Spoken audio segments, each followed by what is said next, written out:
Hello mga palangging, maayong udto again. Transfer na lang ta diri, mag-post na lang ta mga palangging no kay ang ako yung signal ug mag-live ko.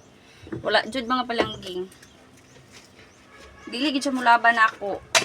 Kay ang wifi kasi diri hina kay signal. Layo-layo na pud kasi mi sa wifi yan ba. No, di ta pwede dito ra pud na mag-tiner sa wifi yan no, mag-live ta kay mo taghan kay makakita nato dito. Ya, may istoryahan niya tag naunsan makainahan. Nangyari bebe.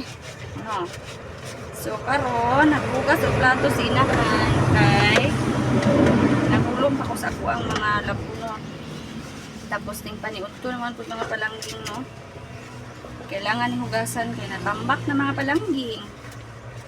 Tambak na ang hugasin natin gawa ng busy ako kahapon ng hapon. Luto ng balot tsaka nag-display. Tapos pag maramihan na yung taong nasa aking pwesto, hindi na ako nakakapunta ng bahay para gawin ang mga gawain. Charot ng Tagalog si inahan. Daghan na kasi palangging. Nagdot kaya yun ang tao hay gud tanaw ng imong banggira ba.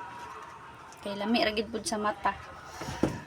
Makaingon ra jud kag sana o limpyo ang imuhang talanaw no.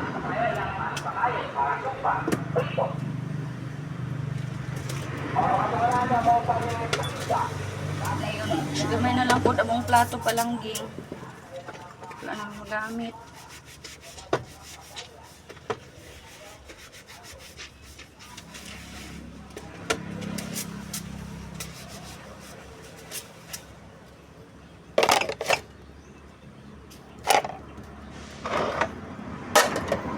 Bisa naman to ato ang pang bagnog dari sa dito ibutpag naman to ay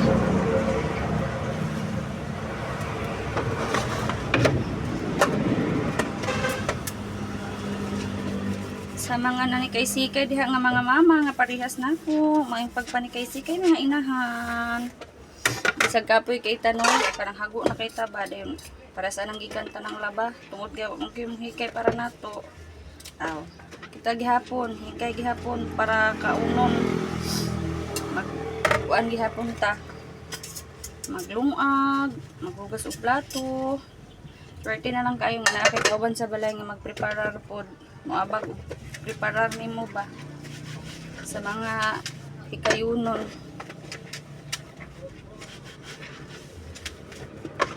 basta sa mga palangging kay murag alas 12 naman siguro sa okto.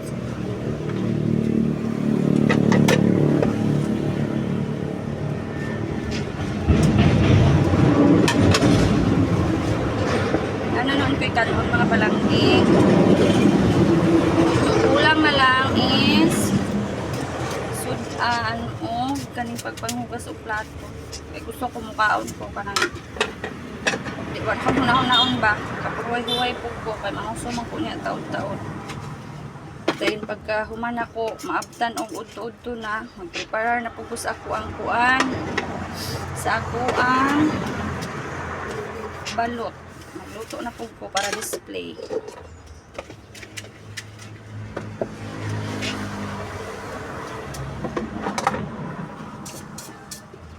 Sa mga mami, mga mudra, mga nanay, mga moma diha nga parehas nako. Enjoy pud mo diha sa inyong pagpanikay-sikay.